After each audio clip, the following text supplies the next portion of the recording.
Wholesale Hotline. I'm Brent Daniels. I'm Jamil Damji. And I'm Jerry Norton. And I'm Morby. Every week we bring you the best information on real estate investing. Be sure to participate in the comments. And subscribe. Enjoy the show!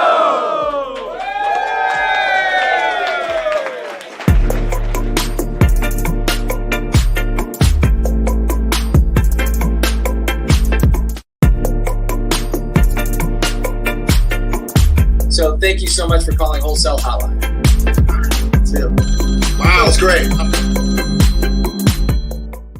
Welcome back to Wholesale Hotline number 240. I'm Brent Daniels, joined by Morby and Jerry Norton. And we are excited. We are excited to spend Monday evenings with you guys every single week talking about how to find deals, how to convert deals, and what are the right exit strategies based on whatever strategy you're following. So make sure that you are squatting up in the comments and putting in your questions because we'd love to answer them today. I went and took my wife on a date the other night. Yep. And I had this really weird moment of I felt like it was real estate all over. So I go to Taking Back Sunday. My wife says, hey, they're coming into town. I go, hey, I'm going to be a good husband and just buy the tickets instead of saying, hey, do you want to go? I just bought the tickets and said, all right, let's go. So we get to the event.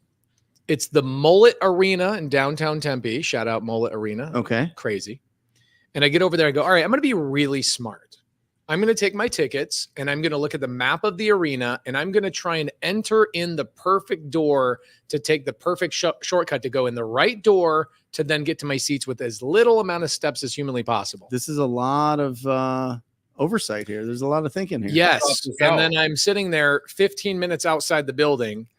And finally my wife goes, let's just walk into any door. I go, all right, fine. I walk into any door and guess what I do? I just ask the people inside the building where my freaking seat is. Yep. And they go, follow those people. And I followed these people and they were already kind of going towards my general area. And I go, man, this is just like real estate. I lied to myself for 7 years that I was going to get started in real estate. And I kept walking around the building, trying to find the perfect entry point, trying to find my perfect place and do the perfect things. And I overthought everything until finally I just go, dude, I'm just going to get in. And it was somebody else that led me to my first deal. And so guys, welcome to Wholesale Hotline. We've all been there. Analysis paralysis, stuck in Stopsville. You don't know where to go, what to do. It all comes down to what? Leads? Yep. Offers? Yep. Contracts? Sure. Deals. That's it. Well, I think, first you have to start off with what are you trying to accomplish? Are you trying to keep your job and just buy some rental properties on the side and just build up your portfolio over time? Are you looking to supplement your income with maybe some flips? Are you looking to go out there and find some deals, sell those to investors and get an assignment fee, which is commonly referred to as wholesaling? What is your strategy? Are you looking to do this full time? Are you looking to do it part time? I think that's an important question that we have to ask ourselves when we're getting started. What do you think, Jerry? Well, yeah, I mean, getting clear about what you're doing, why you're doing it, what your strategy is, and then just taking that massive action. It goes back to better to take that imperfect action than perfect inaction, because you're never going to have it all perfect. And even when you think you are, just like Pace said with the going into the, what do you call it, Pace? Going into the stadium. Yeah. You think you have a plan and you've got it all in your head, and things never go to plan, like they never go to plan. Yep. So better to just plow forward, learn as you go, pick up the pieces along the way. You're going to learn so much faster that way. But that's a little scary. You got to walk in the dark. You got to have some faith. You got to trust in the process. You got to trust in your mentor if you have one. And then just take those steps and take step one before step two. And before you know it, you're on step three and away you go. You're off to the races. A good example of that is Christy Frazier on the screen. She says, I'm definitely trying to stop overthinking. So she'd been trying to get into the game for a couple of years. So 3 weeks ago, I put her and 9 other newbies on my team for a week. And I said, your only job this entire week, think about this. If you're brand new and you've never done a deal, think about how simple this can be. You find somebody like me, find somebody like Brent, find somebody in one of our communities, and say, can I just set appointments for you? That's all I want to do. I just want to set appointments. And so what we did is we sent out offers to agents using software, costs a couple $100. And we ended up setting 30 appointments over 5 days. Out of those 30 appointments, we ended up getting 7 contracts. Yeah. And out of those 7 contracts, 4 of them were sub-2 deals. Thank you. Hold on. 4 of those were sub-2 deals. And 3 of them, I saved people from foreclosure. One of the deals that we are saving from foreclosure, we are going to make $130,000 on one deal. Christy Frazier, I think her portion of that deal will probably be between $11,000 and $12,000 just by being on my team. And so I would suggest to the newbies out there, stop trying to do anything on your own. Stop trying to do anything on your own. Get on a freaking team. Go and find people in the comments. We've got 300 plus people watching live right now between a handful of YouTube channels. You got Jerry, the GOAT in Puerto Rico. It's 8:05 over there in Puerto Rico. Are you guys technically part of the United States, by the way? Yeah. Does your vote count in this election? Well, I can't vote being here. Okay. You can't vote being in Montana? But don't worry about it, Jerry, because the Democrats already have your ballot and they've already put it in for you, so it's all good. Yes. So, guys, my point to this is get on a team, okay? Get on the team and make sure that you guys are setting appointments. If you think about this, what were you worried about when you first jumped into the game? Contracts? What do I say to a seller? Talking to people. Talking to people is really hard. What happens if they say yes? What happens if they say no? That was the biggest fear. And I think also the order of operations becomes a little bit of a sticking point for some, because they're like, okay, I understand I'm going to need to get on the phone and have these conversations, but what if the conversation goes well? Then I need my next step, which is understandable, but what an exciting position to be in, that next step place, right? There are dozens, hundreds, thousands of people that are happily ready to jump in and help you on that step. If you will get your ass off the phone or off the couch and start making those calls and start doing the things, which again, like when Pace is talking about, and I'm actually following Pace's lead here, doing the same thing in the Astro community, going to be creating some teams, helping people get them off of that analysis paralysis spot and move them across the finish line. I think it's one of the most, genius things to do is really help those folks take that first step. The first step is the hardest, man. You've got like 1,000-pound feet. 1,000-pound feet, I feel like, is what happens. But then as soon as they realize, oh crap, it's just my feet. One thing that we do is start going. One thing we do that, tell me if you guys like this, but we take our brand new members, and can we just call them iguanas? And then we do like Pace. We pair them up with successful wholesalers, and what we do is we just put them in the CRM, and they get to call on leads, and their job is just to warm the lead, get comfortable talking to people. They follow somewhat of a script, but they just make the contact, warm the lead, set the appointment, and then the wholesaler then goes, does the deal, and then they get a piece of the action. And it's been a great way to get people over that fear of talking to people, comfortable on the phones, working directly with someone that's kind of over their shoulder, helping them, with tweaking things and maybe the numbers a little bit. And so we had one of our students, his name's Keith. He did this. He built all the rapport. He set the appointment, and then Jordan Budd goes on appointment, gets the contract for 100.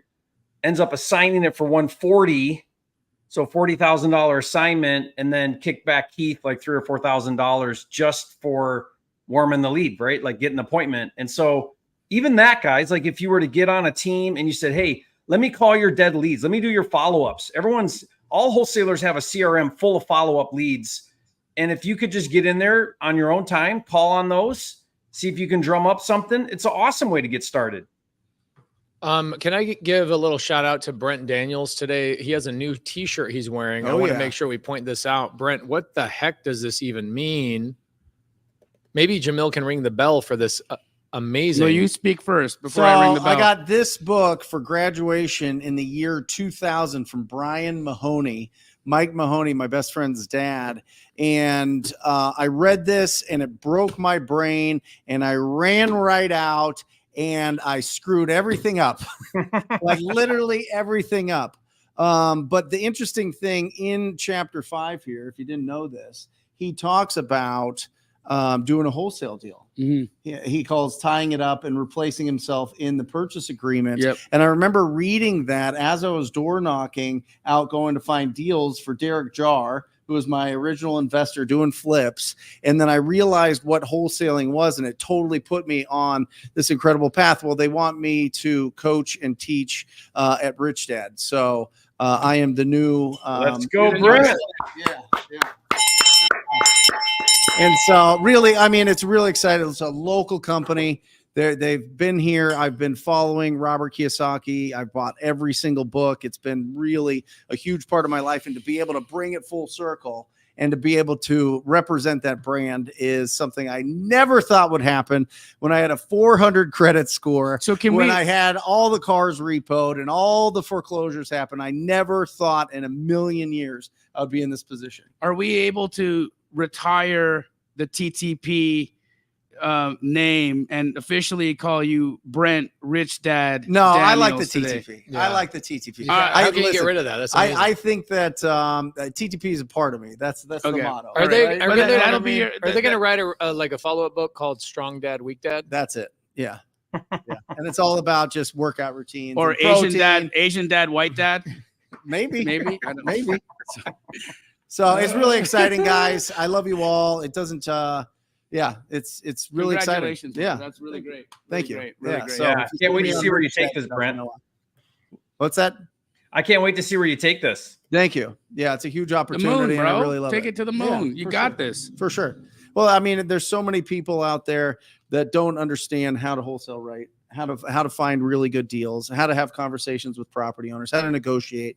And I'm excited to be introduced to a whole new audience, whether it's international or domestic. You're going to help that brand kind of make itself a little bit more youthful as well. I think so. Yeah. I mean, maybe. I mean, I think you're going to upgrade some stuff that they have, which is awesome. By the way, Ken McElroy is one of my very good friends. I was texting him this morning, and he's coming in and speaking at one of our events coming up, one of mine and Jamil's events. And he is one of the very few people I still listen to in real estate. And you were one of the very first people I listened to in real estate. So the fact that you guys are making a Brent and Ken McElroy sandwich, be awesome.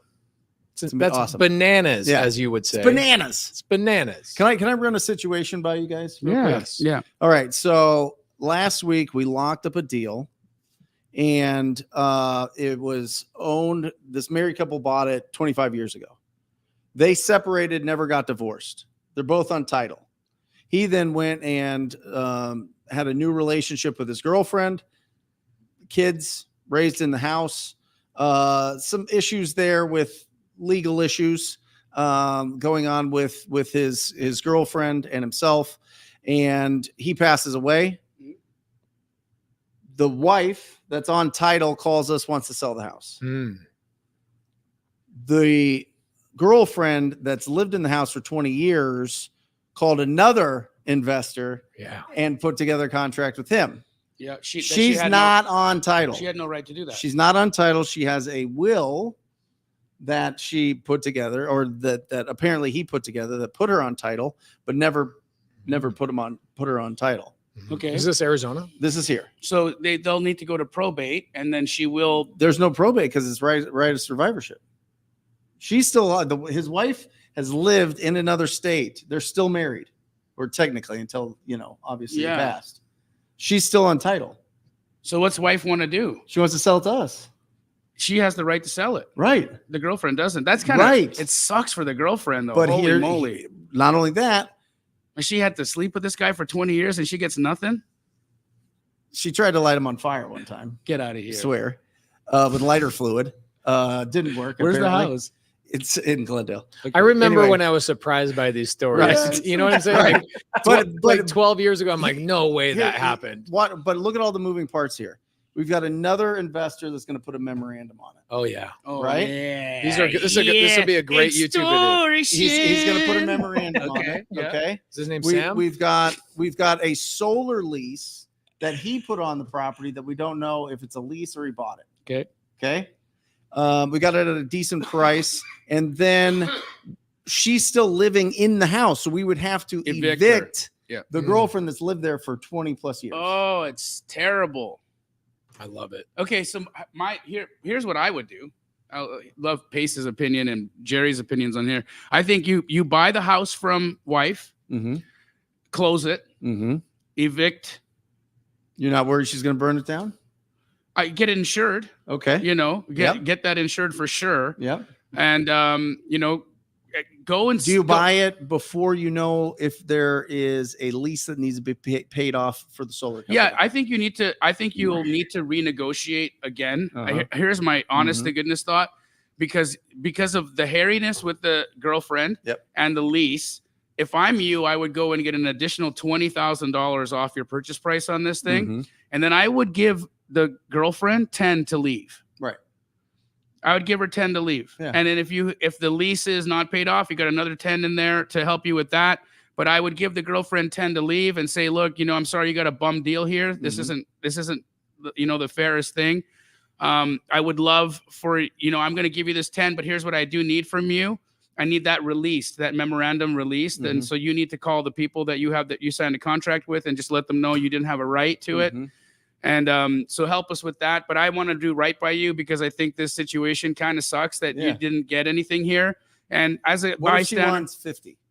I mean, then she's not being fair.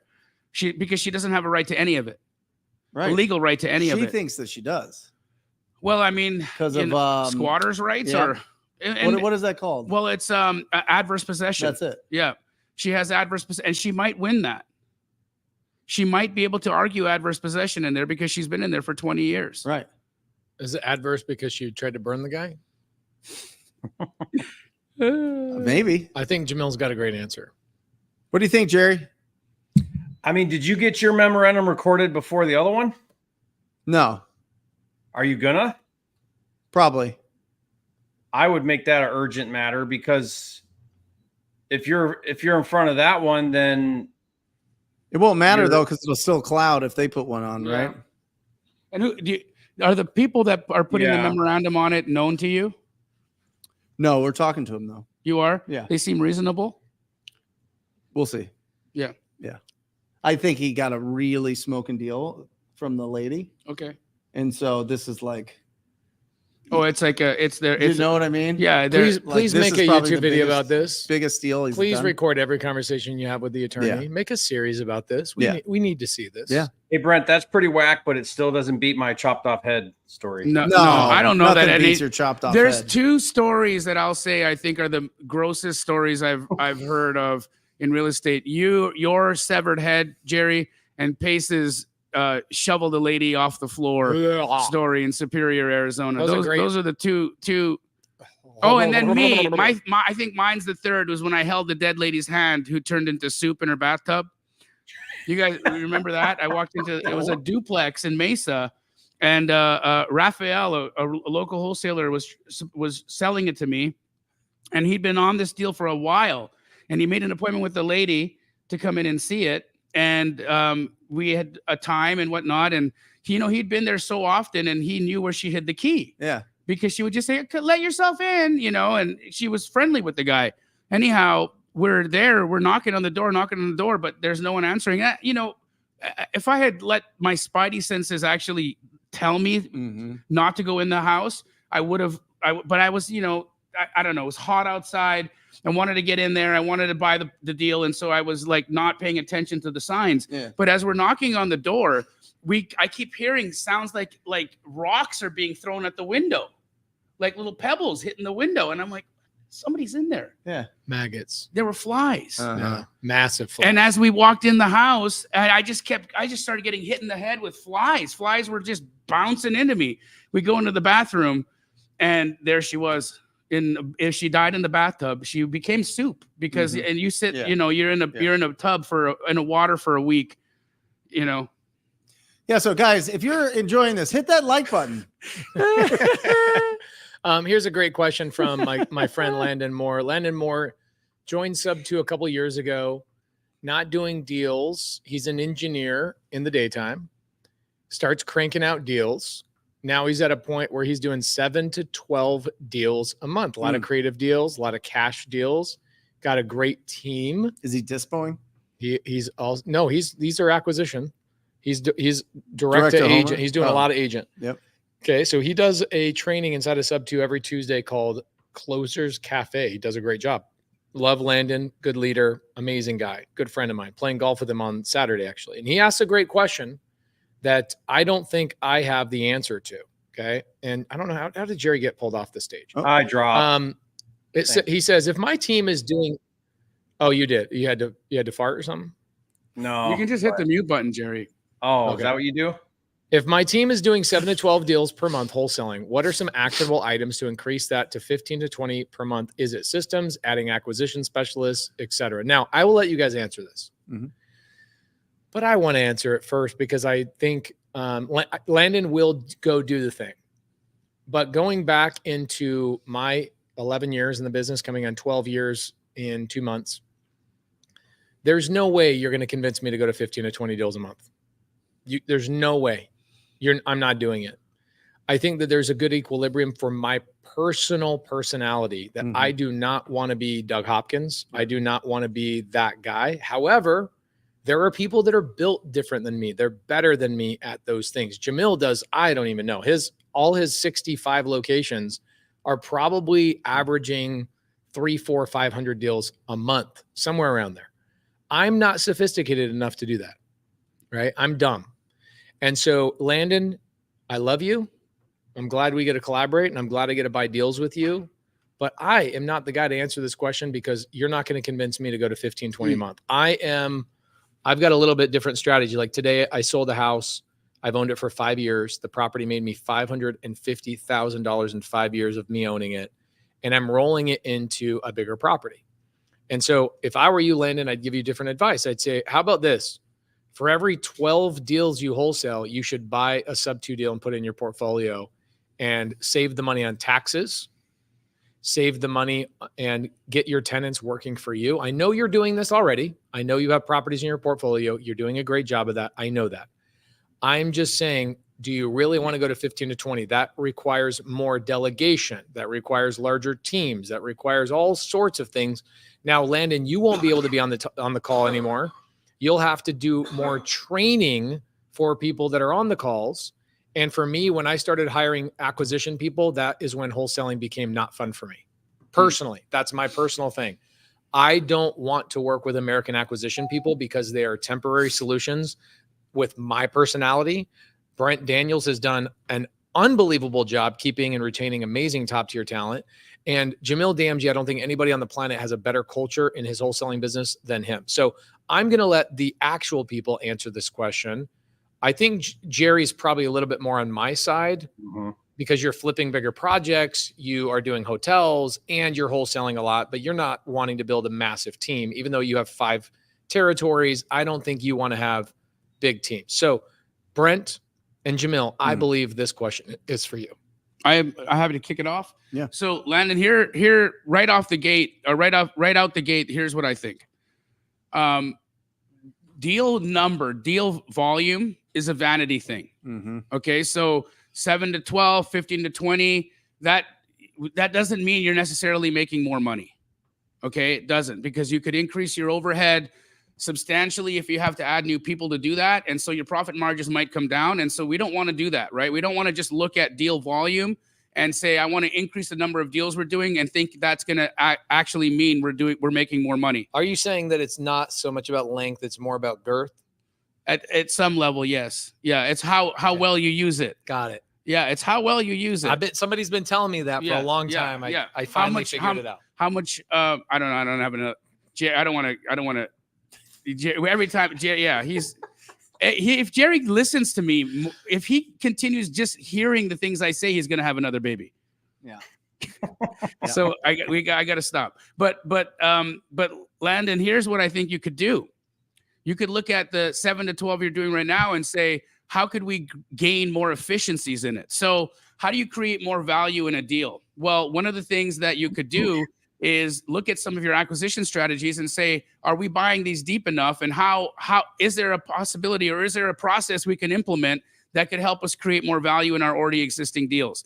For instance, ordering an inspection on every single like this is one of my strategies. I know Brent doesn't really like doing that, but for me, I 100% of the time will have an inspection done, a professional inspection done on all of my acquisitions.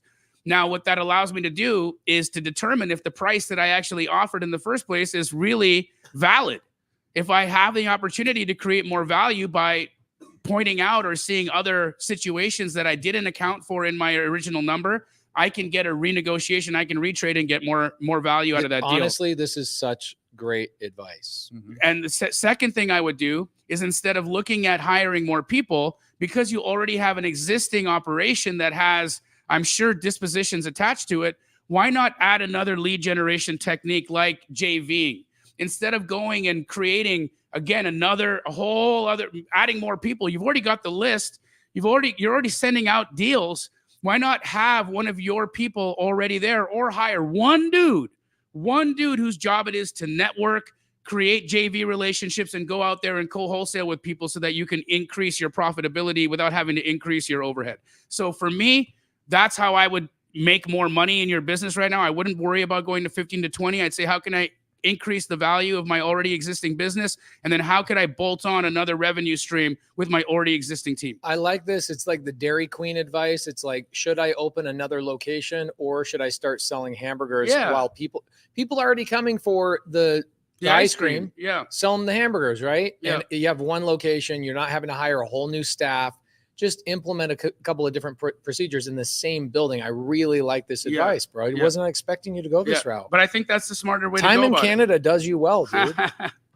Well, and you're right. It's the self-awareness. Do you want to have that much action? Do you want to be responsible for more people, more systems that will bring more revenue? But is the net going to be worth that squeeze? You know what I mean? Yeah. Or do you want to focus more on, hey, why don't we go raise funds and lend the money on our deals and get paid that way, as opposed to, wholesale it and provide the funding? Yeah. Right? How do you squeeze more juice out of the lemons you already have at your table? Right. Yes. Here's what I would say, Landon. I remember being in your exact spot, and I was talking with my mentor about how I could increase revenue. And I thought the same thing, more volume, more volume. And here's the advice he gave me. He said, just buy your deals $10,000 cheaper. Yeah. And I thought it was the stupidest advice ever. I'm like, that's so obvious. Why, of course, buy them cheaper. But I took the challenge. And what I did is, over the next 6 months, I got to my normal offer price that I normally would have done. And then I just carved another 10 off of that on the offer. And here's the crazy thing. I went back and I did no fewer deals. So I didn't miss out on anything. But I made $10,000 more per contract. So no additional contracts, no additional volume, $10,000 more per contract, because it's a mindset. If you're doing 12 to 15, whatever your average assignment fee is, let's say it's 20, 25, you can take it to 30, 35. You could take it to 40 and do no more in volume, just bigger margins, and do the same number of deals. And you didn't take on more overhead, more leads, more marketing, more anything. You just bought deeper because you had the wherewithal to hold firm on your number and go in there with confidence and get the deep buy. What do you guys think of putting a $500 transaction fee on your assignment agreement? We do it on everyone's $2,000 Every deal? every deal. On your assignments? Every deal. We have them. Explain that to me. I don't know. People fight? I know none of this. We hire a Yeah, transaction so coordinator. $500 to You don't need that much for a wholesale deal. right.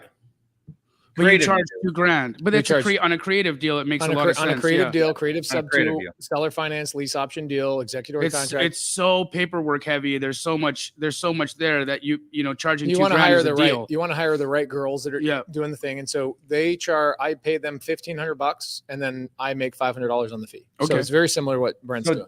Okay. So you're, Jamil, well, I haven't done it. I just want to see what your thoughts, because then it's another negotiating point with your cash buyers. Yeah, but they don't do it. Want to They don't that, do it, you know what? Brent. I'll waive that for you, homie.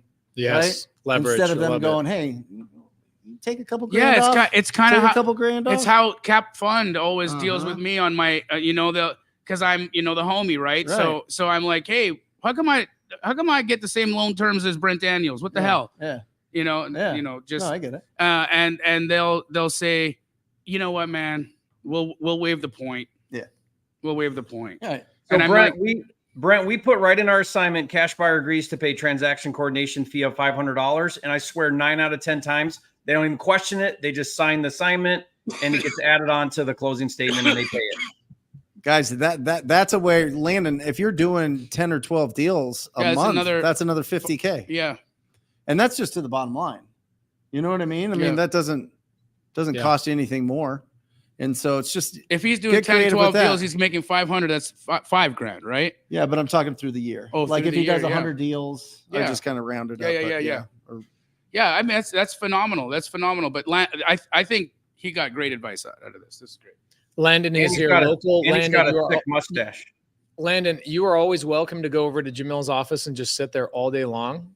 Hang out. Come in the cafeteria. Actually, Landon, because you are local, I'm happy to even share with you the contact that I have for local Arizona inspections. This guy is incredible, and he'll probably give you the same rate he gives me, and he'll give you like a very great report in like a 24-hour turnaround, and then you should go and sit beside one of the people in my office and hear how they do renegotiate and how they do it in a way that's not offensive, that actually makes sense. Yeah. For the deal itself. That would be a really incredible skill for you to gain. And then you could also teach it at the cafe once you kind of figure that stuff out. So reach out. Happy to connect you. Collaboration over competition. Also, I want to bring up Dutch Brothers' comment, not because it's appropriate, but because it is inappropriate. However, he does bring up something about Puerto Rico that I want to highlight. Jamil and Jerry freaking Norton in his little Toyota. What are those vans brand? What is that brand of van that you got cruising around? Well, they're from Japan. So okay, these Japan vans. Yeah. You guys have an amazing event coming up that is almost sold out. It is an agent workshop for how to wholesale with agents. Is that correct? Correct, yeah. How do we get there? How do people sign up for this? JerryandJamil.com. We got like 3 seats left. Come hang out with us. Yeah, it's fun. How the heck does JerryandJamil.com? There's a website, but there's no JerryandPace.com. I don't have no idea. Why isn't there one? We have a Jerry and Pace. I know we do. I was trying to get people to Google it. Oh. So JerryandJamil.com. Get over there. Puerto Rico. This is going to be in Puerto Rico when the weather's dope. I've never been to Puerto Rico, but look at Jerry's glow right now. I want sweat face. Yeah, that's called Vaseline. He's trying to keep the bugs off. It's called humidity. Hey, I had someone leave a comment on one of my videos, and they said, "Jerry, you look like you're so sweaty all the time." And I'm like, "It's freaking hot in Puerto Rico. I'm sorry." That's funny. I think I seen that. I think somebody wrote, Jerry looks like he smells bad. No, it wasn't smell. You made that up. I want to point something out. I love you. Made that up. So Kelly Humbarger is a transaction coordinator. She's actually my transaction coordinator. She's one of my 4 TCs that work full-time on my team. Kelly, Shelly, Jade, Molly. We've got an amazing team. And Kelly is doing a very creative deal for me right now where the seller's in foreclosure. And I said, I'll just buy your house and lease it back to you. And my attorney says to her, what Pace wants to do is illegal. So I told Kelly, tell the attorney I'm doing it anyway to figure out how to make it legal. Guess what? It takes him 2 days, comes back with 3 options. Wow. Guys, remember this. There's always an answer. There's always a solution to something going on. Your attorney gets paid regardless of your outcome. Okay, man, you know how much money I would have saved if an attorney only got paid when I was successful. Guys, make sure that when you hear somebody say, hey, this is not possible, say, if it was possible, what would be the answer? How would I do it? How would I do it? What would have to be true in order for me to do this? That was the question I asked our attorney. I said, what would have to be true in order for me to do this legally? And he came back with 3 options today. So just remember that little, and Kelly, what was funny is Kelly comes to me, she goes, Pace, the attorney says this is illegal. And I go, yeah, he's full of crap. Tell him I'm going to do it or I'll find somebody else that will. And she goes, okay, what do I tell him? I go, tell him I'm going to do it. And I want to know how he would do it legally. And she goes, are you able to share one of the solutions? I'm curious. Okay. One of the solutions is, so here's the thing. He didn't like what I was doing. Yep. I'm buying the house He's in foreclosure, 350. House's ARV is worth 650. Okay. So I'm buying it from him at 350 with a DSCR loan. I'm going to myinvestorloan.com. I'm getting a loan from them, no recourse, just a little DSCR loan, no big deal. Okay. And I'm selling it back to the seller at 450 with a 6-month option. So he's going to lease the property from me for 6 months, and then he has an option to buy it back from me at 450. So I'm going to make $100,000. What I did was I wanted a success fee. I just made that up like 2 weeks ago. I go, I'm just going to charge a success fee of $20,000 when I close escrow and save him from foreclosure. I was successful in saving you from foreclosure. Therefore, I want a success fee. And so the attorney's like, I don't like that you're getting paid up front on saving somebody from foreclosure. Okay. And so it's going to look really bad to the attorney general. And they said, I'm going to do it anyway. So give me an option.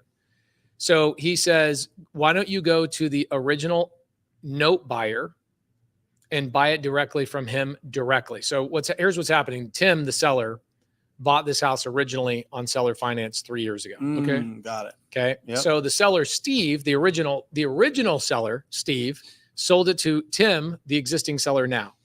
Gave him 3 years to buy it from him on a seller finance note. Yep. Has anybody ever thought, holy crap, where did today go? Let alone where did the last 10 years go? 100%, dude. So a 3-year balloon is really short. So Tim goes, crap, I ran out of time. I didn't even pay attention to it. He goes back to Steve and he asks for a 3-month extension. That's all he thought he needed. Okay. Steve realizes, holy crap, this house is worth $650. Right.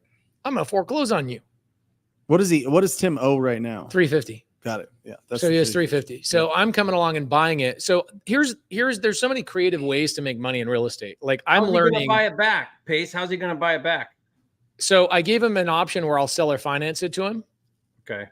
where he doesn't have to go and get a bank loan at all to wipe me out.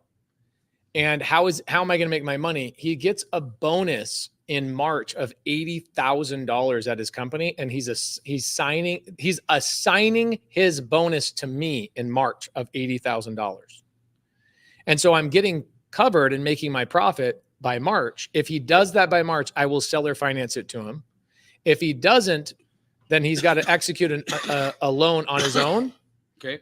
And if he executes a loan on his own, great, it's his house. If he doesn't, I'll evict him and go sell the house for $650. So you're gonna lease option, and the option is seller finance. Yep. There you go. And I call it dating contract. Yeah. I'll date him until he gives me the $80,000 down payment for Are seller you finance. wiping out Steve? I am wiping out Steve. Yeah. Steve's gone Steve's gone. with your And own loan. Is there's no issue with you paying the note with Steve? Steve is not going to fight you because he wants to keep the house. Steve doesn't want to foreclose. Ah, Tim keeps asking for extensions. Steve's like, dude, I'm in a retirement home. I'm sick of talking to you. got it. I'm going to foreclose on you. So and it doesn't matter anyway if you pay him off. Doesn't matter No. anyway. So Right. I go to Steve and I go, hey, I'll just pay you off faster. And I might even get a reduction, right? Because he's paying for trustee fees and all that kind of stuff. I might get a $10,000 reduction on the note. So I could go to Steve, or here's the more intelligent thing I could do. This is what I think I'm going to do tomorrow. I'll record the call. I'm going to call Steve and say, let's renew the note to me at $375. Give me 3 years. Oh, that way you don't even have to come up with any money. I don't have to come up with any money, and I can Or a loan. Yep. And I can then turn around and sell it back to Tim Hilarious. for $450. So Pace, you know what I call that? What you're doing? I call that a backflip. Because you're flipping it back to the original owner. A backflip. Well, you know, yeah. They used to be really popular. That's a genius, bro. Yeah. You can do it with commercial too. Why can't he make the $350 payment? Okay, so here's what happened with Tim. Lots of things, but Tim was so busy. He makes about $250,000 a year. Yeah. But he's a business owner. So he files zero in taxes, and he doesn't know what I know, and he doesn't know what you guys know, which he could go get a no income stated loan right now. There's ninja loans out there right now. And I could give him a connection to one of my loan officers, but but you haven't been in the business for you haven't been in the business for 20 years to do that. That is correct. I didn't become a dentist so I could teach people how to drill their own teeth for free. You know what I'm saying? Like, I'm in here to make money. And so I got these resources, these relationships and skill sets so I can go make significant money. So this deal, so my attorney's like, if you waive your fee on the front end, your success fee, he goes, I don't like this success fee. And I go, you know what? We're going to do it anyway. So figure it out. So he's basically right now figuring out, reading the law over and over and over. How can you charge money up front for buying somebody's house? And I'm like, why don't I just call the attorney general? Like, I will literally call the attorney general. So I called Sean Reyes, the attorney general of Utah today, and said, can you make a personal introduction to the attorney general of Arizona? And he says, no problem. I'll text you guys together tomorrow. Wow. So I'm going to call the attorney general of Arizona tomorrow and go, this is what I'm trying to do. I want to save more people from foreclosure. Why are we not doing more of this? You guys know the attorney general of Arizona loves wholesale, right? Yeah. So like she is on it. She wants people to wholesale. She wants people to do this stuff as long as they're doing it right way. So I'm going to figure out the legal way to charge a fee up front to save him from foreclosure. It'll be called. I'm not following why you can't charge a fee. Why is that? He's got to name it something else because he's in foreclosure, and so it's your. There's a law. Matter? There's a statute that says you cannot profit off of helping somebody out of foreclosure if you're the one buying the house. You can profit. You can't profit on the front end. Like you can't charge somebody to help them out of foreclosure. Like, hey, give me $5,000 and I'll help you out of foreclosure. You can't charge people. You can buy the house. Can you have it be a fee of some form, like an acquisition credit? So here's what I included. I included my closing costs, yep, my TC fee, and my success fee. And my attorney's like, you can't charge any of that. You can't make him pay out of his pocket to have. How about have Laura represent you and have her make a commission? Yeah, this is what the attorney. I'm like, okay, because you want to be able to say I'm not the one that came up with the idea. You want to be able to get the attorney to come up with the idea, so I can be like, well, my attorney told me to do it, type of thing. So that's where I'm at right now. Question: Are you using PML to buy and wrapping it back if he does this? I don't. MyInvestorLoan.com is giving me a loan without me having to bring money to the table. Right. Yeah. But so you will wrap it back to him then when he buys it back on seller finance? I'm giving him two options. So he has option one is he can lease the property from me. His lease payment is the cost of my DSCR loan, and he has 6 months to buy it from me at $450. If he needs an extra 3 months, I'll go to $475. So we'll bump it up $25,000. If he needs another 3 months, I'll bump it to $500. And at that point, if he goes past that point, I will just evict him and take the house, sell it on the market. It's worth $650 as is condition right now.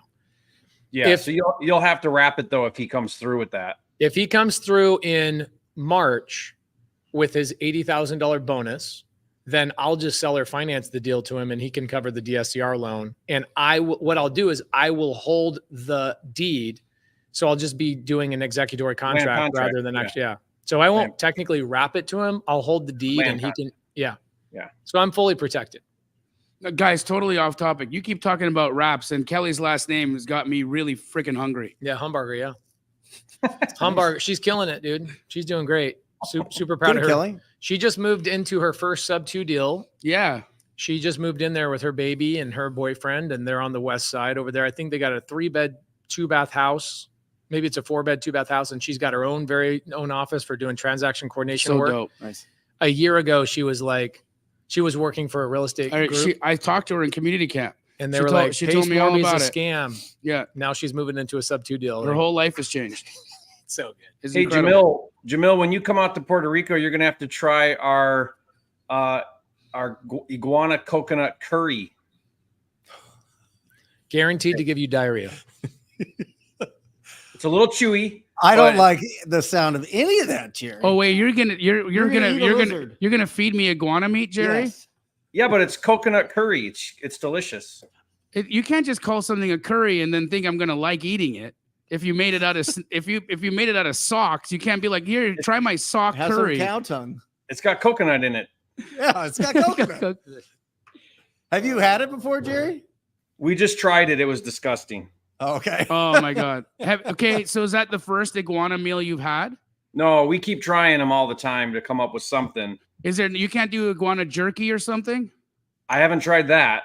Because it's a chewy meat. Like, what if you just sliced it real thin, put a bunch of soy sauce in it, Jerry, and then just jerkied it up? Oh my God. I'm going to try that next.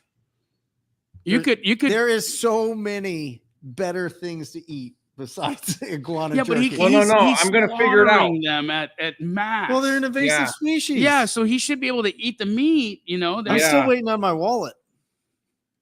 we need I want a full leather jacket made out of iguanas. or a bolo tie or a belt buckle. Oh yeah, I'll take any of those. That's great. I got to get going here, guys, in 5 minutes. I have a question I want to get out of you guys, though. Yeah. And I'll start with Jamil because I feel like this is like right in your area of expertise. But I've been studying and learning a lot about the subconscious mind Mhm. and how programmed it is from the time that you're like 0 to 7, right? And how much that really sets people up for success or failure. in some 95% ways. of your day is subconscious mind, correct? Program. So you've got your conscious mind, which is two parts: the left side, which is logical, the right side that's creative. Correct. And then 95% of your brain is running off of your subconscious mind. Yes, sir. It doesn't think; it just reacts. Correct. Right? Yeah. How does that affect entrepreneurs? Oh my God, it's a massive effect because you have to look at entrepreneurship as a risk. Right. And it is a risk, right? You're taking a risk, and I don't know how much I'm going to earn. I don't know, when my next check is coming. I don't know if I'm going to be successful. I don't know. All those unknowns put you into a state of fight or flight. Right. And when you're in the state of fight or flight, And freeze too, right? Correct. Yeah. And so what ends up happening is your body starts releasing the chemicals that are associated with that. Mhm. Now, in addition to that, your brain starts to create thought patterns that are also in alignment with you getting out of that situation. So when you get those thoughts of, oh, this isn't for me. Oh, I'll never be able to talk like Pace Morby. Jerry he's whatever, Jerry is so good at talking to agencies. He's been doing this for so long. Brent, he was a real estate agent. He knows way more than I do. Jamil, he's Indian, so his negotiation skills he was born with them, whatever it is. All of the reasons loves curry. All of the reasons why you shouldn't do it are what your brain is going to start to create, right? And those are all fictions. Right. They're hallucinations. Right. And so what ends up happening is that fiction, that thought, now creates neurotransmitters in the body. Those neurotransmitters in the body create an emotional state in you, and emotional states are what make people act. And so the reality is that if you can't get back into that subconscious mind and reprogram it, how do you do that? I talk about that every Sunday. Right.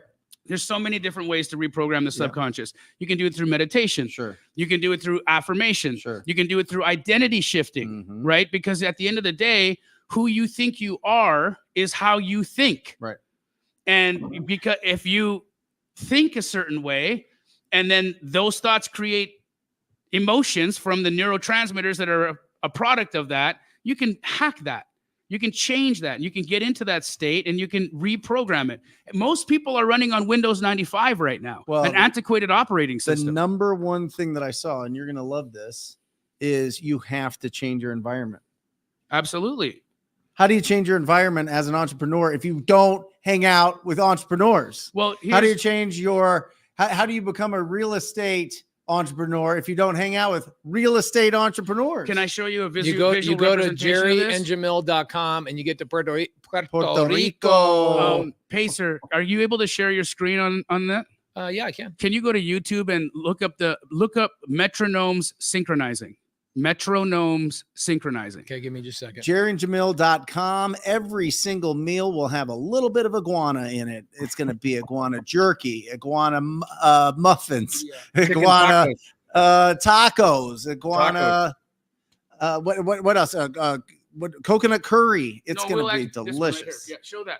Guys, watch this. Okay, and it's a very short video, but look at this. All out of sync, right? Everything's out of sync. They're not on the same period. They're not on the same schedule. Give it a few moments. All right, give it a few moments. Watch what happens. That's on 2 Diet Coke cans. Yeah, it's just to create a frictionless kind of platform on it. But look what happens here.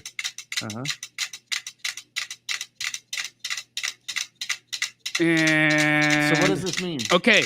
So why this happens first, right? If you did this with grandfather clocks, if you filled a room with grandfather clocks and came back in a month, they would be operating on the same period. They'd be on the exact same period. See how they're all synced up here? So what you just talked about is exactly what that's representing. That's a vibrational state. Okay, pace is vibrating. Even though he looks solid, even though you look solid, even though I look solid, our atoms are vibrating and we're in constant motion. So think of it this way: if the contents of Pace's brain and the contents of Pace's heart, right? Those are the electromagnetic signals that he's emitting. Yeah. Yours, mine, Jerry's. Somebody gets around that, and they're in that for an extended period of time. What happens? You just saw what happens to the vibrational state of things that are out of sync once they get into the orbit of something of higher oscillation. Yeah. They all synchronize. Awesome. And that's how you get people to change, is you change their environment. You put them around different things that are vibrating at different speeds, and away they go. Awesome. Can I tell you my answer real quick? I love that answer, and I'm going to use that metronome. That's for metronome booming, bro. It's great. Love that. Okay, so I tried to get my wife to get a nanny for like 3-4 years. Get a nanny, get a nanny, get a nanny, get a nanny, get a nanny, get a nanny. Please get a nanny. We make enough money. Get a nanny. You're retired. Get a nanny. Please get a nanny.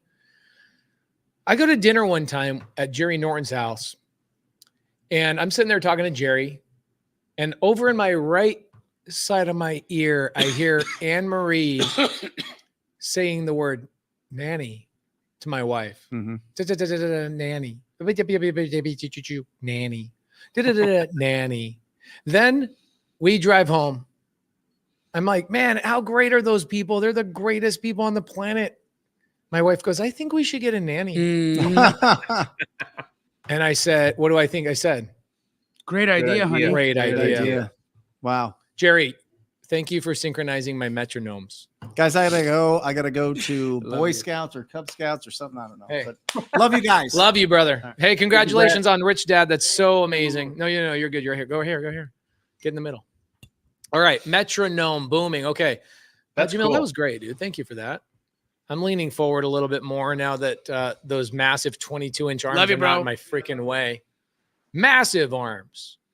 Okay, Jamil, where do we find your motivational YouTubes on Sunday? My YouTube channel.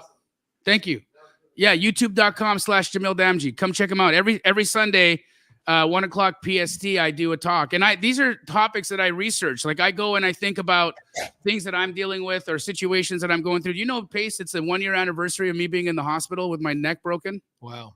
Whoa, Isn't that's that been a year. wild? It's been a whole year. But in that year, I did a lot of growing. You know, I had a lot of setbacks over the year.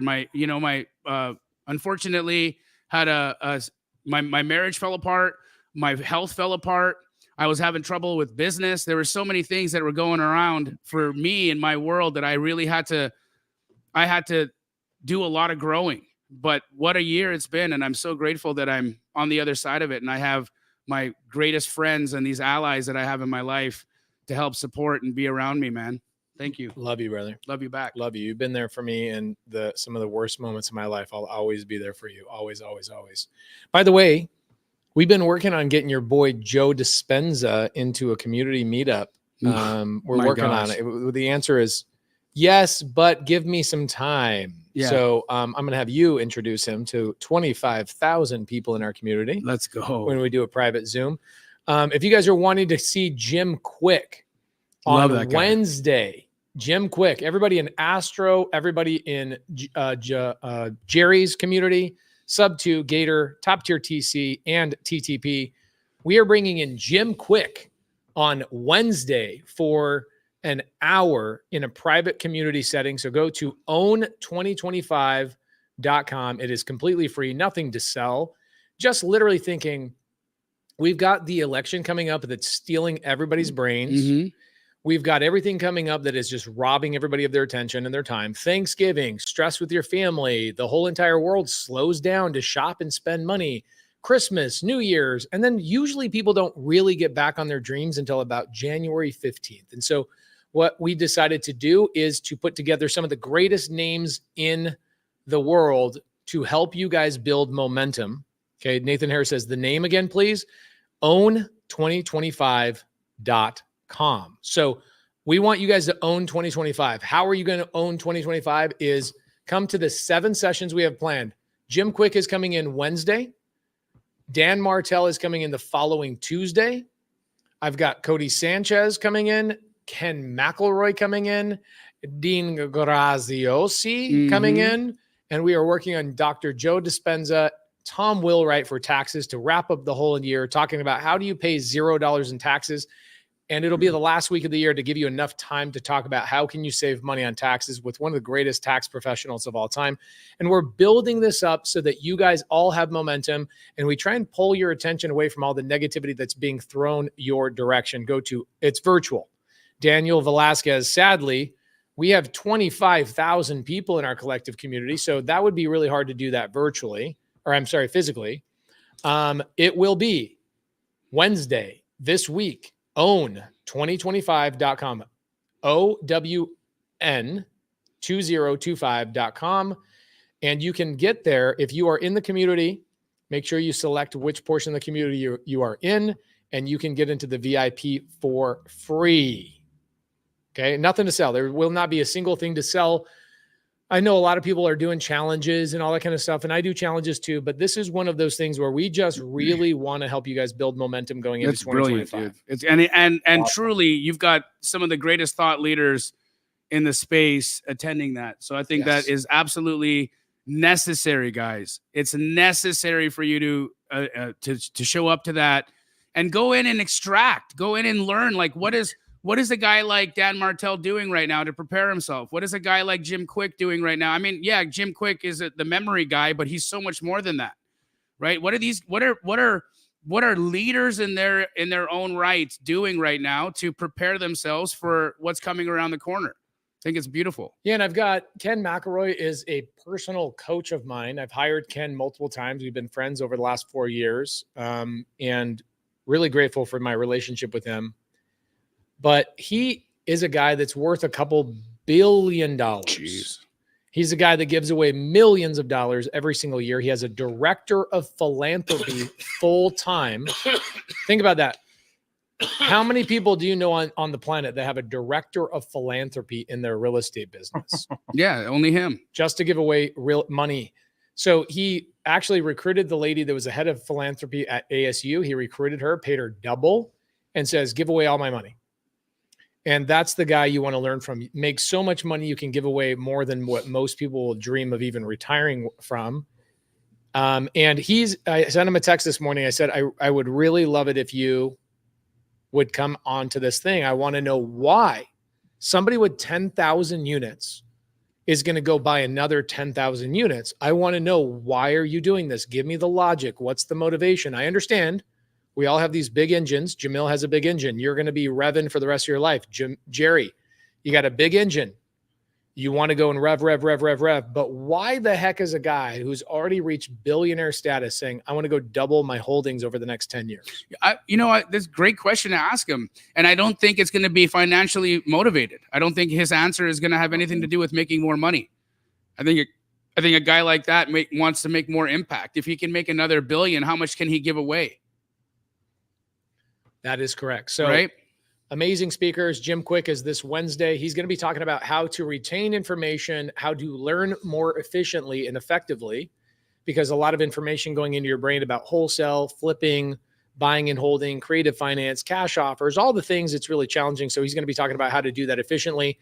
Then Dan Martell is going to talk about, I believe, one of the most important topics on the planet, which is planning, time blocking, and getting your damn job done. This morning, I do a one-on-one with somebody, and I've been doing 1 to 2 one-on-ones a morning. I know you've been doing some one-on-ones too, just giving back, loving on people. And I'm sitting there thinking, all right, this is a high-level guy. He did 30 deals this year, and I'm thinking he's going to run into a lot of really high-level questions. Mm-hmm. I go, show me your calendar. Because he goes, I want to double what I'm doing, but I don't have time. I go, show me your calendar. What do you think his answer was? I don't have one. I don't have a calendar. Yeah. Are you joking me? I know where I'm going in 5 months from now. You tell me a Saturday in 5 months, I will tell you where I'm going, what I'm doing, why I'm doing it, who I'm doing it with, what is the purpose of it. My time is my greatest asset. I know I'm going to hang out with Jerry and Jamil coming up soon in Boston in about 10 days. That's going to be freaking fun. Trick or treat. I know I'm going to be going to Jerry and Anne Marie's date, not dating. couples retreat in February on Valentine's Day. Where's that going to be? That's going to be in Puerto Rico. Hey, can I come if I have a date? Yeah, bring her. Yeah. In fact, how about we get you a date in November that you can bring back in February? I can't. He has a girl. She's beautiful. I think, yeah, dude. I'm off the market.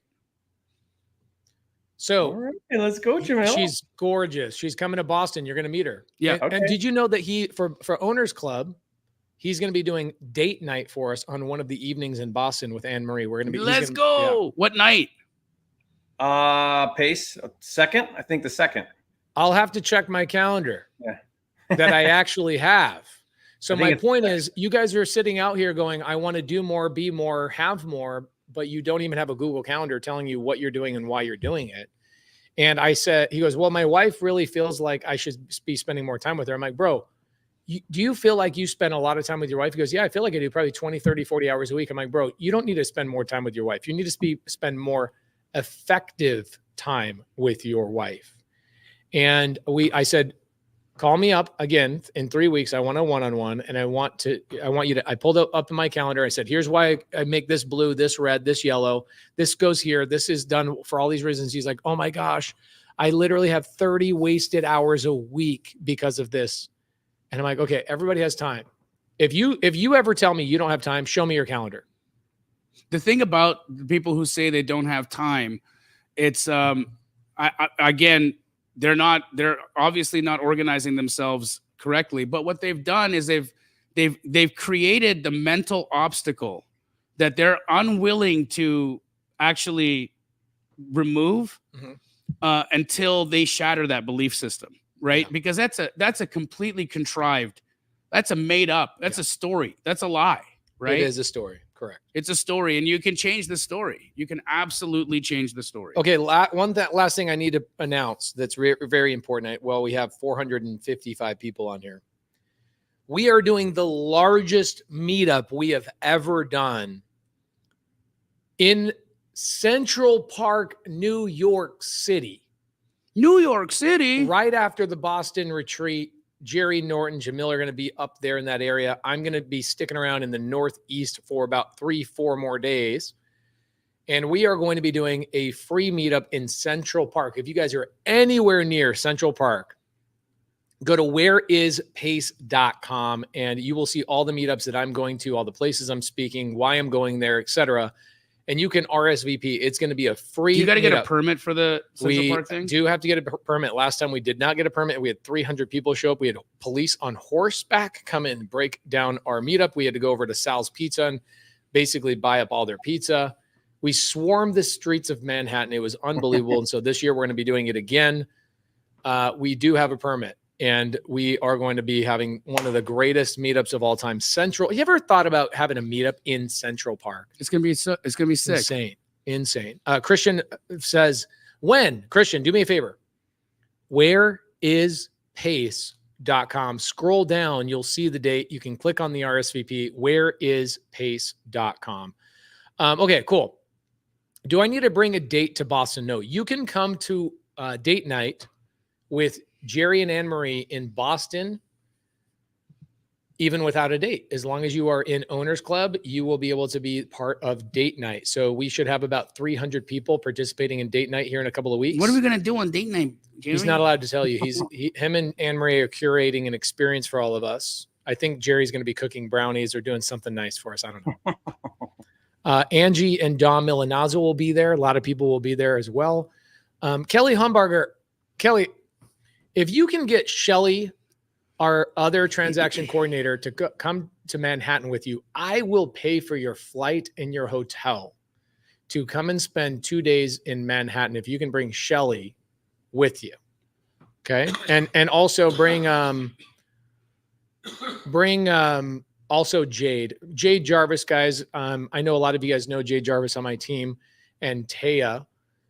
Jade Jarvis's mother just passed away on Friday of last week. And Taya is also on my team. That is her twin sister. And they just lost their mother. And so give Jade Jarvis some love on Instagram or make a post in the Facebook groups and let her know how much you love her and appreciate her. Was it expected? No, it was not expected. And it was a sad situation. Poor thing. Okay. Okay, this is a good question. Dennis Sylvan says, why are we seeing more circumvented deals now on Facebook than ever before, Jerry and Jamil? What do you mean circumvented? Like what? Here's a better way to ask this question, because I don't know how to measure like more than 10 years ago versus 15 years ago. But circumvented means like, why do people go around each other off Facebook deals? Like Facebook groups, wholesalers going around each other. Why do you see so much? Oh, I think you see what you want to see, Dennis. Truly. I mean, I think if you're looking for that, you're probably not seeing circumvented deals. You're probably seeing JV deals. You're probably seeing multiple wholesalers selling the same deal, but you will always get what you're looking for, bro. So if you want it to be circumventions, then that's what it'll be. And why does it matter? I mean, we get our deals daisy chained all the time, and we never gave permission, and it's kind of annoying. But I mean, what am I going to do? Or just that seems like an insignificant issue to worry about. Yeah, I think that anytime you get somebody daisy chaining your deal, all they're doing is amplifying I the agree. exposure of your deal. I think it's the greatest thing. When somebody says to me, "Oh man, somebody sent out my deal, they never even asked me for permission." And I'm like, "Why are you being a little bitch?" For real, like good. That means that you're doing a good job marketing. That means more eyeballs are on your deals. That means more people want to be like you. You should be flattered. Awesome. Yeah. Yeah. Yeah, this is a good one. Freddie says, I think it's always been there. It's just been advertised more. And I think what's interesting is daisy chaining has always been helpful. And the people who daisy chain and communicate, hey, I'm daisy chaining, are incredibly great and amazing additions to this business. I would say more than 60% of the deals I've ever done were daisy chained. They were more than one wholesaler made money on over 60% of my deals. And I've never once complained about it. I've in fact been grateful for it, that so many people are willing to look at my deal and help. Now in my religion and Jerry's religion, they say that put your shoulder to the wheel, push along. We all have work. Let no one shirk. Put your shoulder to the wheel, push along. Now, what that song is meant to say is that there's a lot of work to be done. Selling deals requires a lot of work. And so it's telling people, put your shoulder to the wheel. It's basically a pioneer song. Like, put your shoulder to the wheel, push along. We all have work. Let no one shirk. Shirk means like stop doing work. Okay. So I'm grateful for the people that put their shoulder to the wheel and try and help me sell my deals. There's been times where people send me my own deals and they're like, hey, Pace, would you buy this deal? And it's like 40 grand higher. And I'm like, man, that looks like a great deal, but no, I'm pretty busy. Keep trying to sell it though. Yeah. Yeah. Right. Like that's the attitude, dude. That is the attitude. And again, just not answer the question, if that was a question in, with about just circumventions.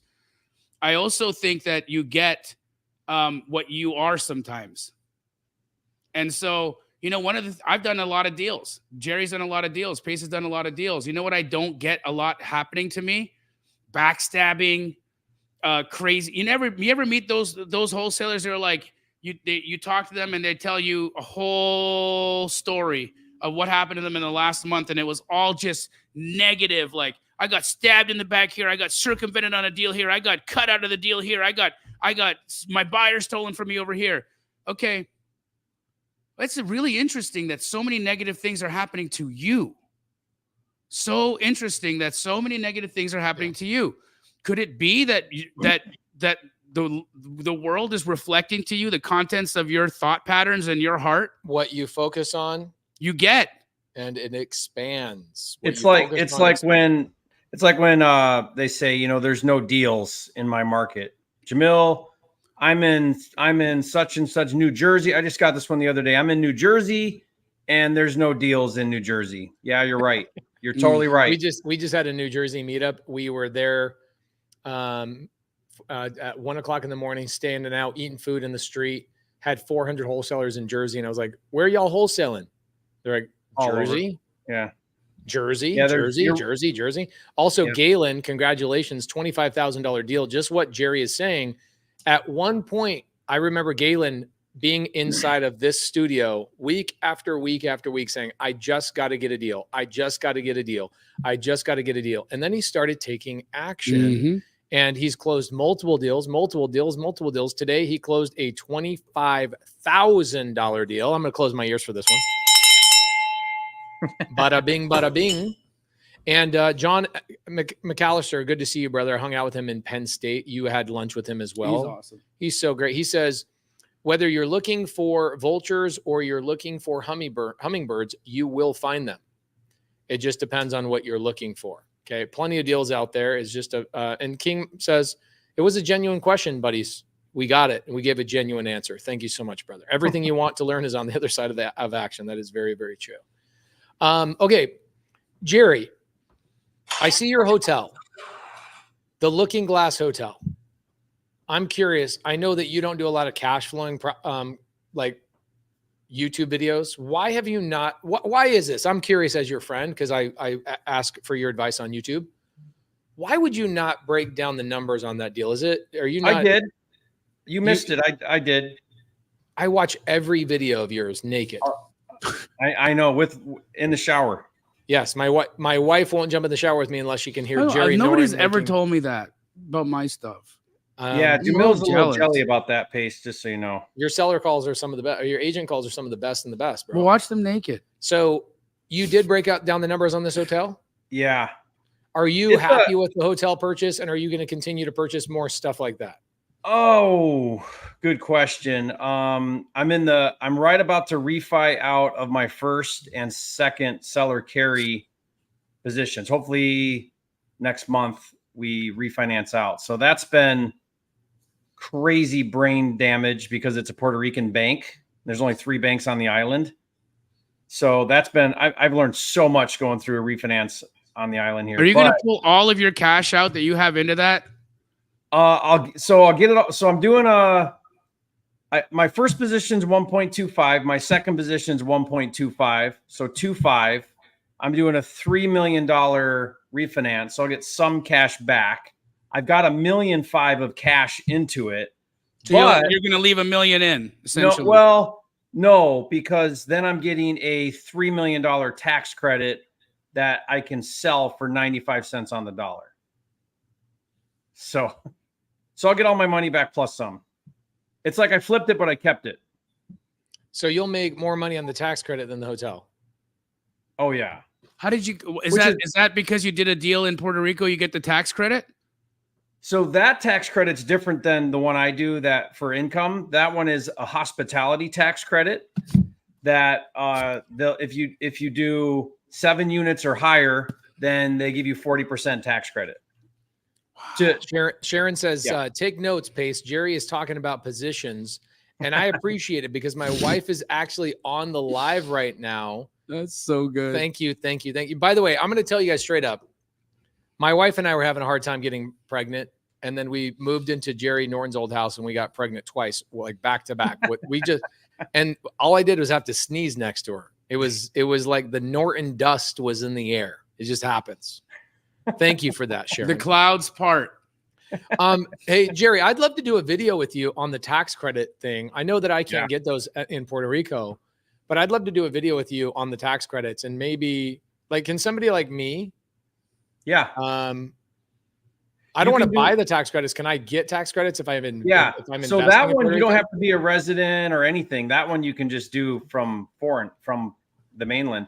And Pace, they just passed another, I'll have to talk to you about it, but they passed another tax incentive called Act 182. And this one is where they'll give you tax credits, even if it's not a buy and hold, even if you flip it. So you can still get additional tax credits. And I can do that from being a mainlander, I can do that as being an American. Yeah. Okay. Yeah. Like how I do that. Yeah. I mean, yes. Were you joking that you can't vote? As one of the criteria for Act 60, I can't vote. I said, don't worry about it, Jerry. The Democrats already have your ballot, and it's already been filled out and mailed in. You're good. I'm just going to vote anyway. I mean, everybody else does, so why can't I? I actually got 2 extra ballots for my dogs. Good. Yeah, smart. Jason Ballman says, I think I'm going to move to Puerto Rico. I think it's a great tax strategy. They do have Chick-fil-A and Costco, so there's not much. Jason, come join us in Puerto Rico and come suss it out. See what it's all about. Did I tell you about the young entrepreneur tax incentive in Puerto Rico?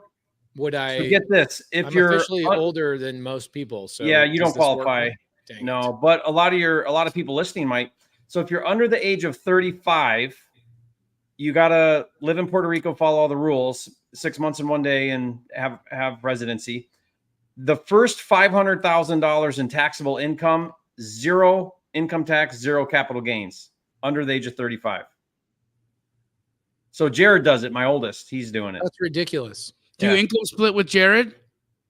What's that? Do you do any income splitting with your kids and try and share some of your income with your children so that they can all take advantage of that $500,000 no tax?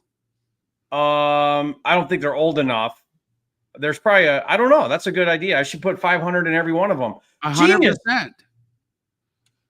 People income split all the time with their children. It's a very common tax strategy. Wait a minute. Try it. Do I actually have to give them the money? What do you have coming up that I can put some money into? Me?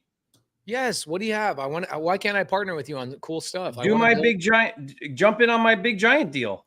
I've been waiting for you to ask me. I got money. Let's go. What's the giant deal? The 11,000 square foot flip. Wait, why don't you come to Puerto Rico when we're going there? Yeah. I'm going to Puerto Rico in February.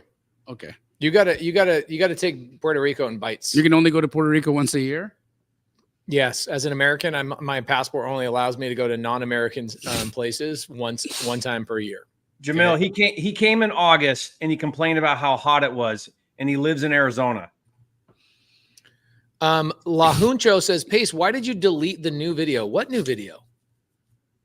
Yeah, what new video? I don't know what you're talking about. La Huncho, I think you are confused by what my team does with what I do, right? So I have a team of people, and what they do is I might make a YouTube video like I did yesterday. I made a YouTube video with Michael Zuber. It was a 2-hour video. It was just a live.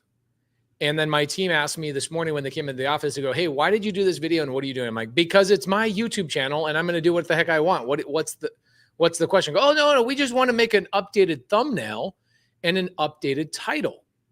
And I said, okay, no problem. Here's why I did it, what I did. So I think what they did is they upgraded the thumbnail and the title from what it used to be. Okay, just FYI. Oh, the video about fund of funds. I don't know why. That's a great question. I actually don't have a clue. My wife says, maybe you accidentally uploaded one of our home videos. Oh, wow. Sadly, you know what's really sad is that I can't make those videos anymore. Why? Because of technology, dude. You can't. People are going to hack into my videos and be like, wow, Pace has a 9-pack? That's so weird. Why is it not an 8-pack? Look at his abs.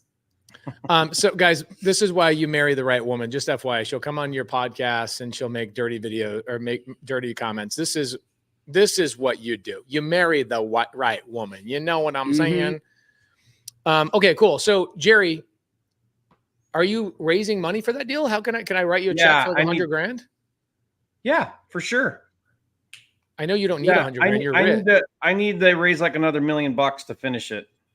Okay. I can help you raise that money. Can I help you raise that money? Yeah. I need some PML. I got 2 million in. I need another $1 million to finish it. I mean, I don't need it right this second, but I don't have it placed. And how about this? I'll write the first $100,000. I'll help you raise the other 900. Okay. Bro, that's freaking amazing. Thank you. Yeah. I appreciate that. You got to see it lately. It's really turning out nice. You obviously won't be done by the time I get there in February, correct? No, but we'll be close. We're trying to finish by May, June. Okay, cool. And it's a 11,000 square foot monster you're making? Yeah. 4 stories. You should see the ocean view. Does it have an elevator in it? No.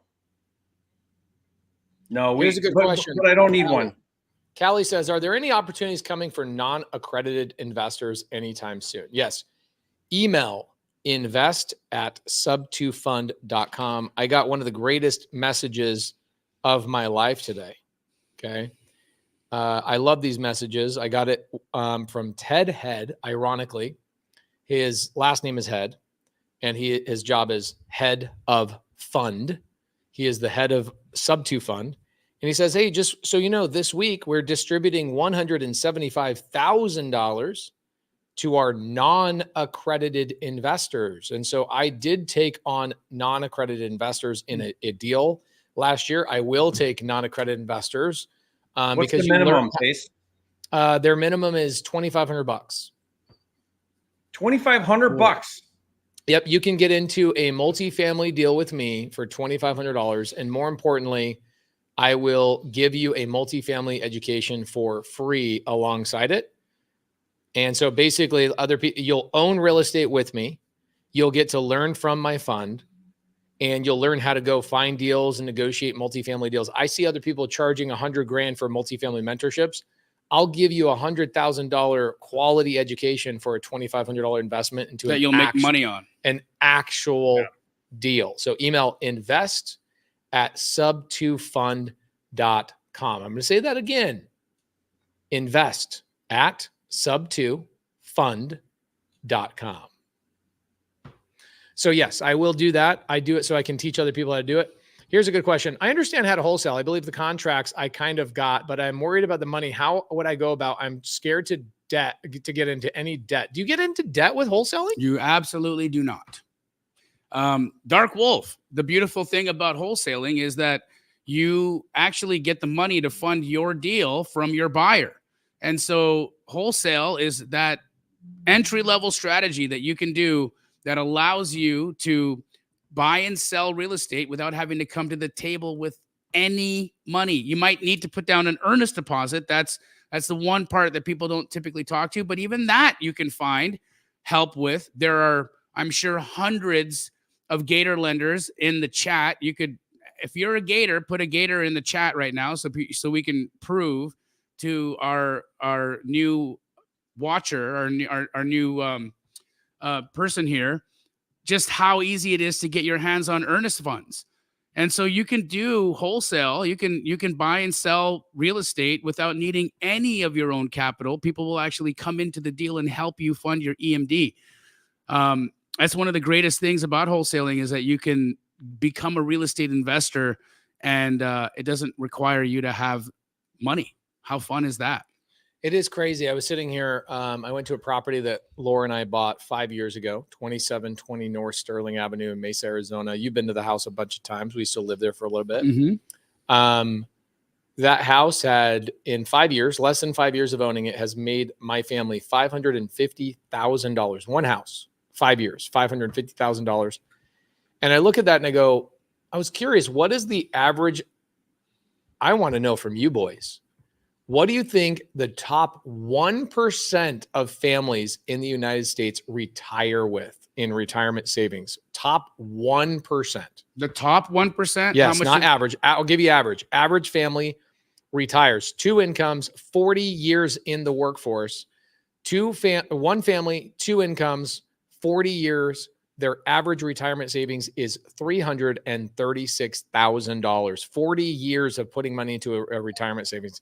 Insane. That's the average. Okay. 2 incomes, 1 household, $336,000. You tell me they did not invest in real estate without telling me they did not invest in real estate. So what do you think is the top 1%? $1 million? Jerry? 7,999. Right under. It is $2.3 million. The top 1% richest families in America retire. Now, when you say savings, you mean cash in the savings account, like in the bank? Like in all their stocks, bonds, all the things. $2.3 million across all of the investments that they've made. It's $2.3 million, top 1%. Okay. Top 1% is $2.3 million. So I look at that and I go, guys, if you just bought 5 houses and you sat on them, okay, that one house made me $550 in 5 years. If I had 4 of those houses in 5 years, which I do, you will have more than the 1% of families in 5 years by just holding real estate. Obviously, we had a good uptick the last 5 years, but imagine just holding 5 pieces of real estate for 10 years, 15 years. You don't have to have 50 rentals. You don't have to have 20 rentals. I was watching David Green. We all know David pretty well. And he had a very honest conversation with Ryan Pineda on his podcast. This was after being let go from Bigger Pockets. And he was talking about how, even in his position with all of the different things that he's doing and given the fact that was on one of the larger platforms as their, top talent, at the same time of being top talent in that world, he's going through a dumpster fire in his real estate portfolio, and everything is crashing and burning. His rentals are all, he owned a whole bunch of rentals. Somebody came and did title fraud on him. Yep. And they essentially stole his properties from him. And he ended up in a whole legal situation there where he had to spend hundreds of thousands of dollars to unwind the theft. He then bought, I think, 40 properties in Florida that he was going to do short-term rentals on in a package deal. And then came to find out that because in Florida, if you want to get a permit to do short-term rentals, they'll actually come and see if you have any unpermitted work on your properties. And if they do, they require you to go back and unwind all of that work. And so they've just put him in a total vice. And he said straight up, buying rentals is absolute trash. I would have never expected to hear that from David Green, whose whole business model has been the BRRRR strategy. He's like, without my active income, rentals have not done the thing that they're supposed to do. For him, right? Now, he did say on the appreciation side, which is what Pace is talking about right now, on the appreciation side, he's never been able to make as much money in anything as he has been able to in holding some of these houses because they went up so much in value. Yeah. And so he's like, the cash flow was never for him the thing that made it. For him, where he actually got where he's been able to survive and how he's been able to thrive in his life is because he's had incredible appreciation on his deals, which is exactly what Pace had right now on that Sterling deal. Yeah. $500,000 on one flipping house. I don't remember ever seeing the cash flow. I know the cash flow goes into a bank account. But you remember when you get a check for $320,000 on one day from a house, that house in Maddox in Atlanta, Georgia. Yeah. Beautiful home. We just sold it 10 days ago, and I got a check for $380,000 net, including all the cash flow, not including the taxes, not including anything that I got from that thing. I made $320,000 on the house or $380 on that house, not including cash flow, not including anything else. But when you get a check for $380 in one day from just sitting on real estate for 4 years, it's like, how many? I need more of these. Yeah. So now we're rolling most of those things into mid-sized multifamily deals. I've got a deal that's down in Tucson that makes $70,000 a month in positive cash flow, in net cash flow. Wow. It's crazy. We're buying a mobile home, or not a mobile home park, RV park right now in East Texas that nets $25,000 a month. You get one or two deals like that, guys, you're done. You're done. So, what is the Texas RV park costing you? $1.7 million. Okay. So guys, I just want you to think about that, right? There's nothing out there I can put my money into right now. There's nothing that I could put $1.7 million into. Co-living probably, but that would still be a lot of management. There's not one deal I could put $1.7 million into, even a hard money fund, and that would spit out $25,000 a month. There's just nothing that I could find out there that would do that. Yeah.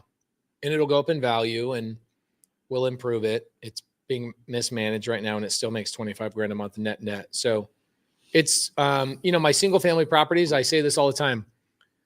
Cash flow is for children. If you're planning on living off your cash flow on single family properties, you're going to get hurt and you don't want that. The appreciation is what you want to go for. And I am done buying single family properties outside of the state of Arizona. I'm consolidating and harvesting a lot of my single family over the next 36 months. I will go from 300 single family properties in 36 months. I will be probably down to less than 30. Wow. And I will only keep my co-living properties that are in Phoenix, Arizona. I'm getting rid of all my Airbnbs. I think Airbnb is terrible. It's a terrible model. I tried loving it for 7 years. It seems cool. It's luxurious and nice, and people who love aesthetics and design and all that kind of stuff, they love Airbnbs. But at the end of the day, my job is to make money now and in the future. And I don't want to do any more Airbnbs. So my single family properties are going to be either regular rentals, Section 8, HUD housing, or co-living. Everything else, I'm at a level now where we're doing mostly Section 8 is actually paying co-living now? Oh yeah. It's freaking amazing. They're between $1,200 and $1,600 a month for a room from Section 8. It's one of the greatest hacks of all time is co-living. I think co-living is going to be the biggest single family strategy over the next 10 to 15 years. Yep. And I think we're having a heyday. You're seeing a lot more people talk about it. You're seeing companies like PadSplit come out. There's 3 other companies that are coming out and trying to compete against PadSplit with buku bucks, Wall Street money. I think that there's going to be some companies that take over PadSplit and their management model. And that just kind of shows you where the whole entire industry is going.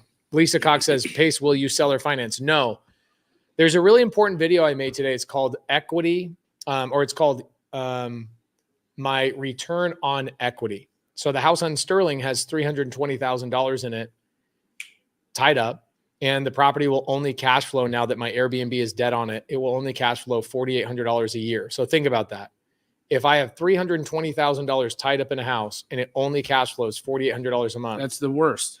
that's 1.5% yield on my 320. And so the best thing for me to do is sell that house, roll that 320 into a much larger project. And some people go, well, Pace, that house is a sub-2 deal. You have no money in it. That's the hack. The hack is buy sub-2 seller finance homes with no money in your pocket. Let that property ride up in value. When it hits that point of $100,000, $200,000, $300,000 in equity, that's when you harvest that equity, roll it into something that can yield higher, because now you do have cash in the deal. It's just called equity. So my return on equity is now low. And so I am no longer, I'm just going through my properties and picking 1 or 2 a month and selling them off and rolling them into seller finance multifamily deals. Dope. Jerry Norton, please let me know about that, that Puerto Rico property. I want to invest with you. Okay. You've always been my mentor, always will be my mentor. Jamil and Jerry have a class coming up called jerryandjamil.com, where they are doing this in person, correct? In Puerto Rico? Mm-hmm. Is it a 1-day event? 4. You're lying. Nope. It's a 4-day event in Puerto Rico in person. Is this like $100,000 class? No. Okay, so go to jerryandjamil.com, guys. If you want to meet Jerry and Jamil in person in Puerto Rico, jump in Jerry's pool at maybe the Looking Glass Hotel. You guys have a hotel or a pool right there, right? Not yet. We're putting one on the roof right above the hole in the top. I love it. I love it. I love it. What do you guys have going on this week? Just jerryandjamil.com? Is that the only thing? You got some other stuff? That's it for now. Yep. Join me on Sunday on my mindset talk, but that's it. Jerry, anything else, brother? We might, Jamil, you and I might do a live this week still. Oh, we got a live. Sorry. Yeah. Jerry and I are going to do another live Q&A. If you want to learn more about what we're going to be doing in Puerto Rico. Also, if you have any questions about the agent model, I think that between Jerry and I, we've probably done more agent deals than anyone in the game. And so we can absolutely help you become a master at that. And it's a free lead source. I mean, you know, if you're worried about having to spend thousands of dollars and make a big investment to get into the game, you don't really need to do that. You can learn how to create relationships with real estate agents and get free leads and you know, turn them into huge checks, which Jerry and I days are you guys going? What day is this happening? The event? Yeah. It's in November. November what? Here, I'll tell you right now. You're going to come? I'll be in Boston. Then I'm going to do the big meetup in Manhattan. And then I'm going to spend 4 days with Tony and Dean at Tony's house. Okay. We're going to be in Puerto Rico on the 13th. Oh my gosh. You're lying. No. Maybe I'll pop over there. 13th, 14th, 15th, 16th. Okay, maybe I'll pop over there. Bro, that would be so dope. Because I'll be and Pace, the 13th, we're doing content all that day, right, Jamil? Yeah. That's like a bonus day for people to just, what day are you flying in? like live audience. I think the day prior. If you fly in the 12th, maybe I'll fly over there on the 12th. The problem is I will have not been home to my own home for like 3 weeks because I'll go Boston, Maine, Manhattan, West Palm Beach at Tony's house for 4 days. Then I'll go to Puerto Rico for 2 days. I need to upgrade my border thing, my passport. No, you don't. No, you don't. You don't need a passport. In order to leave, in order for me to come back into the United States, I do. You're not leaving not the from, United States. Not from Puerto Rico. I know. Come on, bro. Believe in my jokes. Come on, Jerry. Oh, sorry. Okay. Went right over my head. JerryandJamil.com. I'm going to try and squeeze in for 1 day Hell yeah, to come and hang out with you guys. JerryandJamil.com. Only if I can kill an iguana. And so, Pace, we'll accommodate you too, so we can move our schedule around if you can come whenever you can. You know No. I'll try. Maybe I'll try and come 1 day, the 13th. Okay. Love you, boys. Appreciate you. You guys Love are you awesome. guys. Wholesale Hotline. See you guys next week. Later. See ya. Or just say squat up. So squat up and enjoy the show. Yeah. Yeah. Okay. 1, 2, 3. So squat up and enjoy the show. What are you doing? I didn't say nothing. Why? I don't know. Okay. So squat up and enjoy the show. Cool.